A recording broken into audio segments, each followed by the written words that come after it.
السلام علیکم ورحمۃ اللہ وبرکاتہ۔ فجر کی 2 سنتوں کے سلسلے میں صحیح رائے کیا ہے؟ کیا ہم فجر کی سنتوں کو نماز کے شروع ہو جانے کے بعد ادا کر سکتے ہیں یا ادا نہیں کر سکتے؟ یا اگر ہم سے وہ چھوٹ جائیں تو کیا ہم ان کو فرض ادا کرنے کے بعد پڑھ سکتے ہیں یا نہیں پڑھ سکتے؟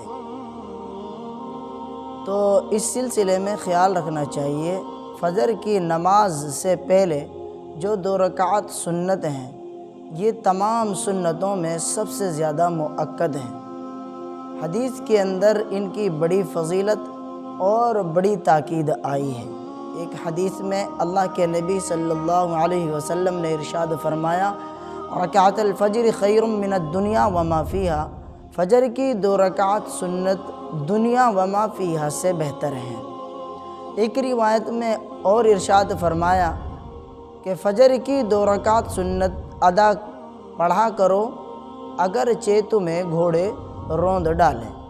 اس لیے اگر کوئی شخص ایسے وقت میں مسجد میں حاضر ہوا کہ جس وقت جماعت ہو رہی تھی اور توقع اس کو یہ ہے کہ اگر میں 2 سنتوں کو پڑھ کر کے امام کو دوسری رکعت کے قیام یا قعدے میں پالوں گا تو اس کو پھر ان 2 سنتوں کو چھوڑنا نہیں چاہیے، بلکہ ان 2 سنتوں کو اس کو ادا کرنا چاہیے۔ لیکن یاد رکھیں کہ ان 2 سنتوں کو صفوں سے لگ کر صفوں کے درمیان میں ادا نہ کریں، بلکہ صفوں سے الگ ہٹ کر کسی کھمبا یا کسی دیوار کی آڑ میں صفوں سے دور ہٹ کر ان کو ادا کریں۔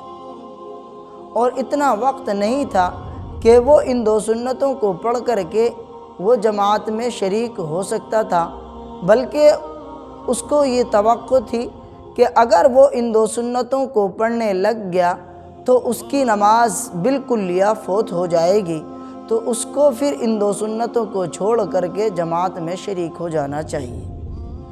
پھر اگر ان کو بعد میں ادا کرنا چاہے تو سورج کے طلوع ہونے کے پہلے ادا نہ کرے، کیونکہ وہ مکروہ وقت ہے۔ سورج کے طلوع ہونے کے بعد، مکروہ وقت کے ختم ہو جانے کے بعد ان کو ادا کر سکتا ہے۔ مجھے امید ہے کہ یہ مسئلہ آپ حضرات کو سمجھ میں آ گیا ہوگا۔